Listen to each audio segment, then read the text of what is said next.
আমি একজন মধ্যবিত্ত বাঙালি। ভুল বুঝবেন না, আমি মধ্যবিত্ত বলতে অর্থ প্রভাব প্রতিপত্তির কথা বলছি না। আমি মধ্যবিত্ত বলতে সেই মধ্যবিত্ত মানসিকতার কথা বলছি। আমি একজন মধ্যবিত্ত বাঙালি, আর আমরা পৃথিবীর যে প্রান্তেই যাই না কেন, শেষ পর্যন্ত সেই স্বাচ্ছন্দ্যের খাবার ডাল ভাতেরই খোঁজ করি।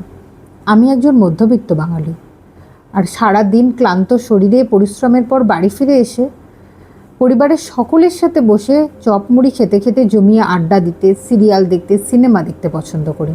ক্লাব বা নাইট পার্টি এগুলো বোধহয় আমাদের জন্য নয়। আমি একজন মধ্যবিত্ত বাঙালি। আমাদের মা কাকিমারা নিজেদের ঘরে কি হচ্ছে সেটা না জানলেও পাশের বাড়ির ব্যাপারে তাদের যথেষ্ট আগ্রহ, এবং তারা যথেষ্ট খবরও রাখে। খানিকটা এনসাইক্লোপিডিয়া বলতে পারেন। আমি একজন মধ্যবিত্ত বাঙালি, আর আমি আমার মাতৃভাষাকে যথেষ্ট সম্মান করি এবং ভালোবাসি।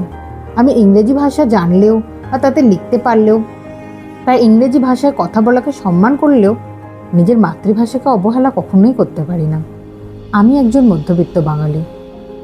আমাদের মধ্যে পারস্পরিক যতই অমিল থাকুক না কেন, একে অপরের বিপদে ঝাঁপিয়ে আমরা পড়তে দ্বিধাবোধ করি না, সেই বস্তা পচা মূল্যবোধের কারণে।